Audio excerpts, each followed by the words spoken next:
again. Today we're going to talk about Chapter 1 of Pope Francis's encyclical Laudato Si, the care of our common home. The title of it is, What is Happening with Our Common Home? In one word, pollution or contamination. Patriarch Bartholomew once said that for us to contaminate the air, the water, and the land, these are sins. Because any offense against a fellow human or against nature is a sin against the Creator. We have no such right. No, that's about as clear of an explanation as I can give you. Before I get into this chapter, to explain that more, there's a couple of things I want to put up front. Laudato Si and climate change is really serious matter. It's very urgent because it's that crisis. We've gone beyond the turning point because we've gone beyond what's a safe amount of carbon dioxide in the air, in the atmosphere. And Pope Francis, for that reason, spoke out. He made the only authoritative teaching of his papacy when he wrote the encyclical Laudato Si, as an encyclical, no? And I say that it's urgent and it's serious and it's here, it's now. Paragraph 23 says that climate change is real and the principal cause is human activity. Okay? Two declarations were made very recently. You may have heard what's called the IPCC, the Intergovernmental Panel of Climate Change. That's the UN. About 100 scientists came together. They pooled their resources, and their declaration in essence said we have a window of 10 years to bring the emissions down, or we will see more catastrophic weather patterns. We're already seeing it. We'll continue to see more because there's enough up there already. If we froze it totally tomorrow, we'd still have these weather patterns going on for some time. But what they're saying is if we don't bring it down, they're going to get worse. Almost the same declaration came from the Pontifical Academy of Science from the Vatican. Again, 100 experts from around the world came to almost the same conclusion several weeks later. So those two authoritative bodies have pronounced that we must do something to lower those carbon emissions. And what that amounts to, as I said, what's happening to our planet, pollution, contamination. No? And it's what's called global warming. Now, global warming has to do with those emissions not being able to escape as they always did because there's so much of them. You know? So they're trapped. They call it greenhouse gases. That's a phrase that means it's like a greenhouse. It's like a roof of a greenhouse. It traps the heat so you can raise tomatoes when it's 10 below zero outside or something like that, no? And so that's what's happening in our world. The planet is surrounded by a layer of gas, and it's so thick that these gases can't escape, so the temperature is going up. We'll talk about the oceans. That's where most of it ends up anyway. And we put 110 million tons of carbon dioxide into the air every day, and it's actually going up. I just heard the other day one of the companies is getting rid of their electric car because it's not selling, and they're putting more emphasis onto the SUVs and pickups. And I thought, wrong direction. But all the companies, car companies, are trying to get an electric vehicle, no? The effects of climate change, I'm sure you know about them, you've heard about them.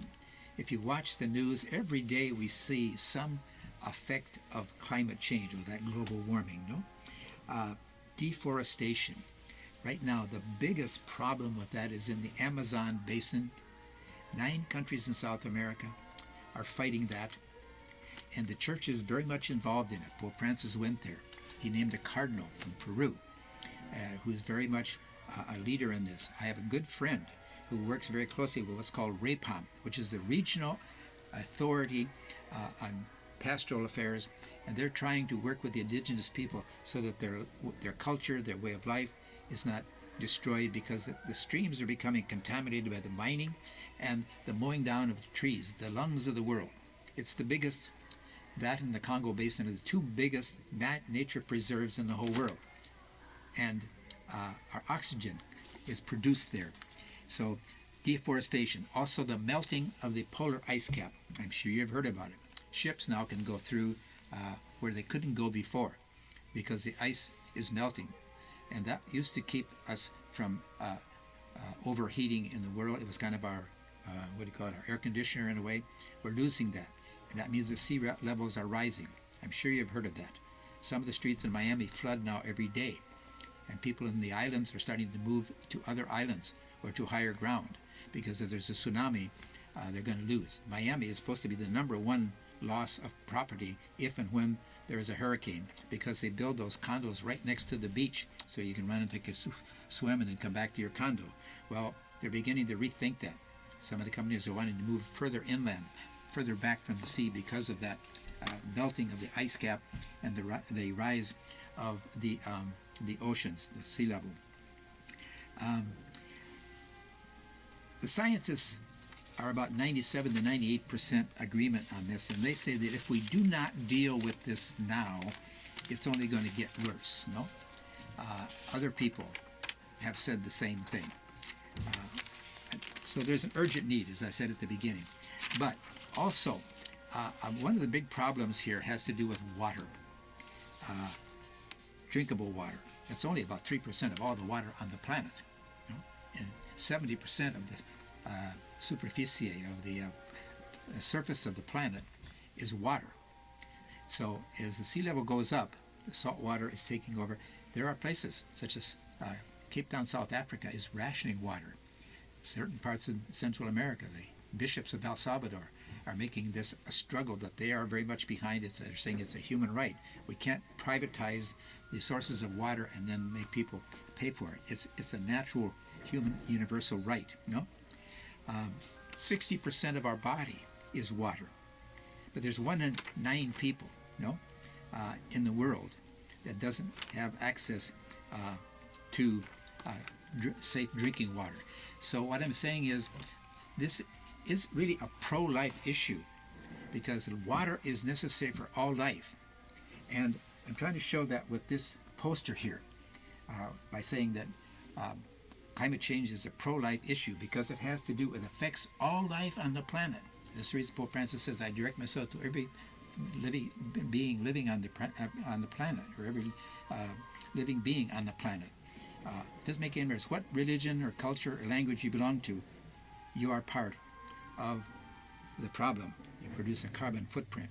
But I'm trying to show here that respecting of life has to do with human life, it has to do with plant life, as the trees. It has to do with animal life, as in the monarch butterflies or the wolf. And every year there's a walk for life, which is contrary to abortion. And I'm trying to say that also we are against the climate change and what it's bringing. It's destroying life, all life on the planet.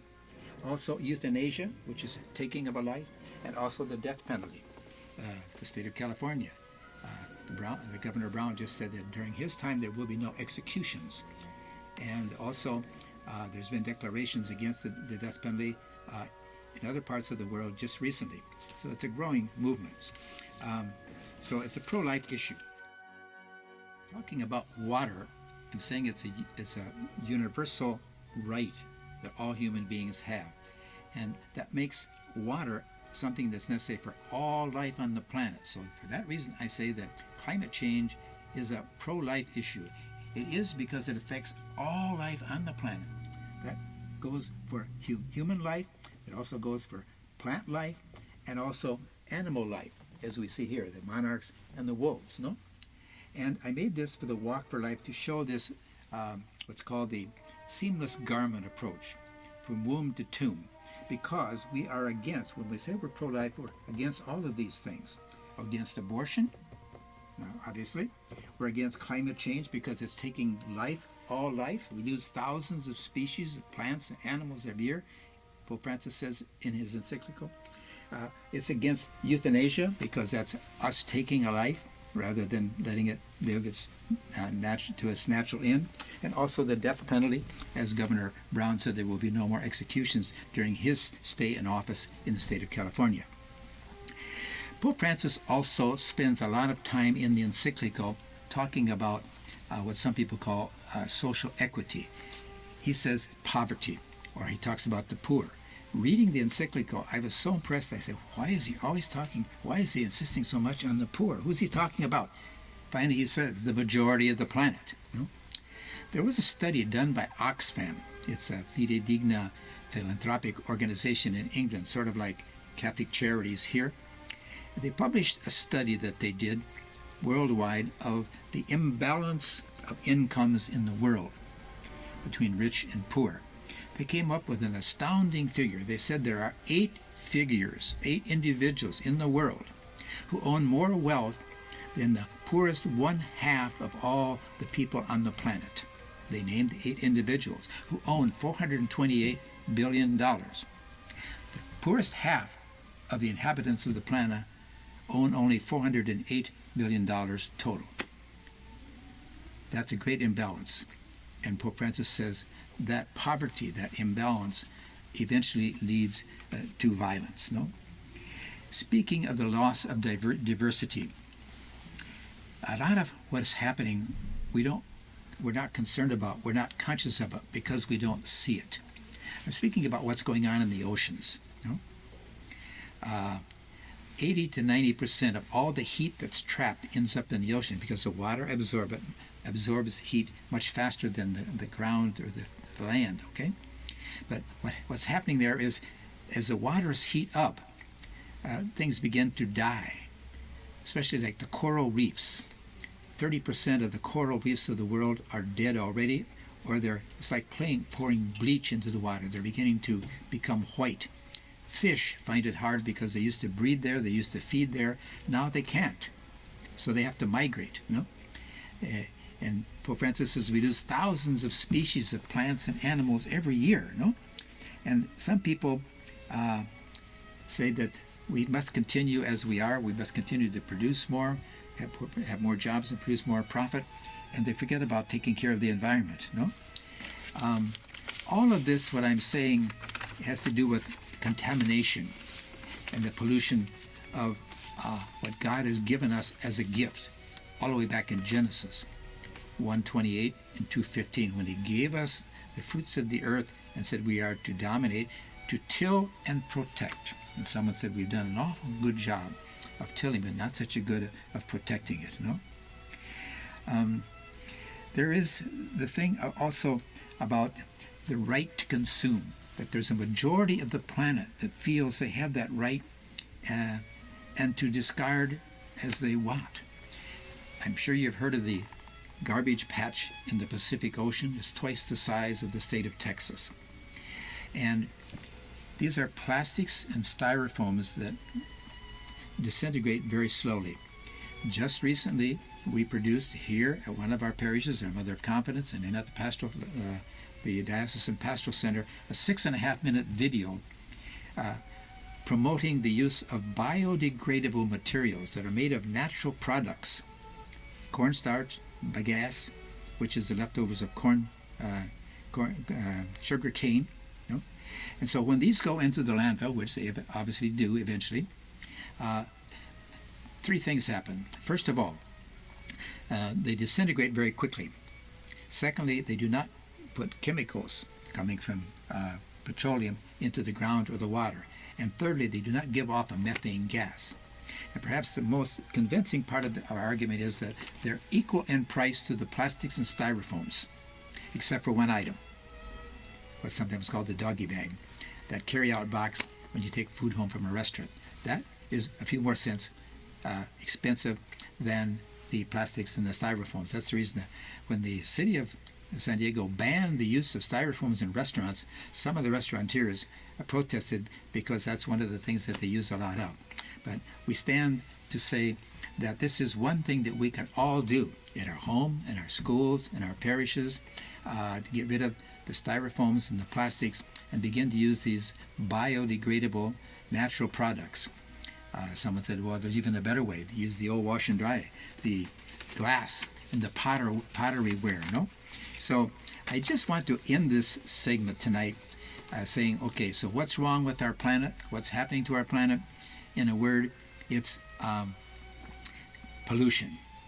And I wanted to emphasize also that this matter is very spiritual. Some people say, it's all politics. It's no more politics than anything of life is political. It's not partisan politics, no, but it's spiritual in its essence. I read the encyclical twice, first in English, then in Spanish. And when I read it in Spanish, I got the strong impression this is very spiritual, this is very moral, for one reason. Pollution is the big problem, or contamination. And it's spiritual because it has to do with stewardship. What does that mean? At care of our common home, the subtitle of the encyclical, no? God gave us the world as a gift. Everybody can do something about this.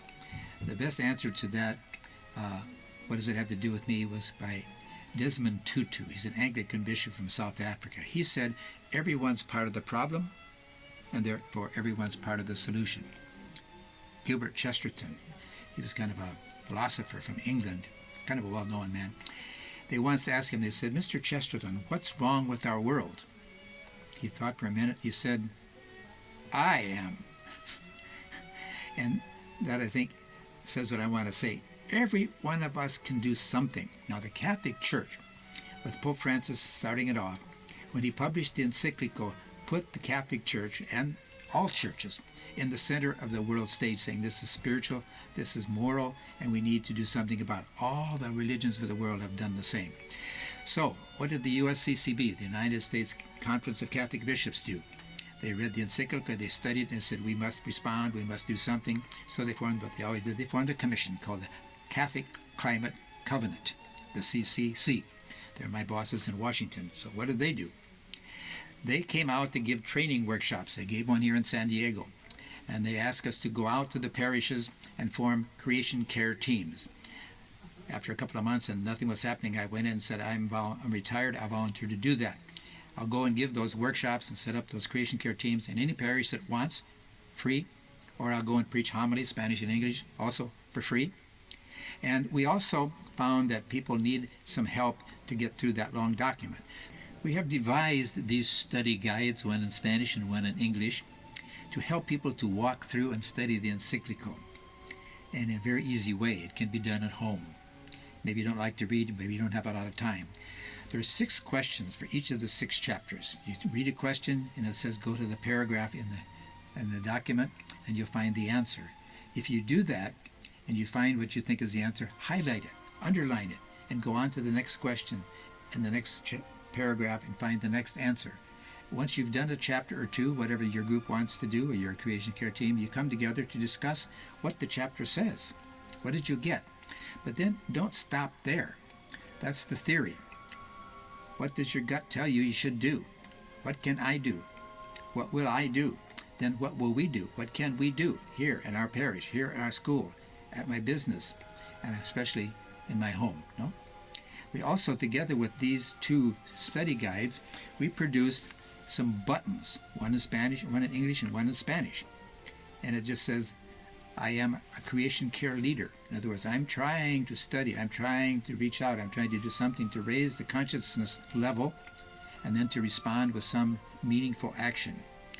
And all of that puts us in responding to what is really a moral problem. And so I'm inviting you to get a hold of the video, the 6.5-minute video on biodegradables I mentioned, and show it, or get a hold of this study guide. I can provide them for you. You can go to our diocesan website, and they're on the website under the link of Creation Care Teams, and you can download it. And by doing that, I think you're helping to live not just theory, but also the practice of Laudato Si. So thank you very much, and listening to what is happening to our common home, and that we can all do something about it. Okay? Thank you.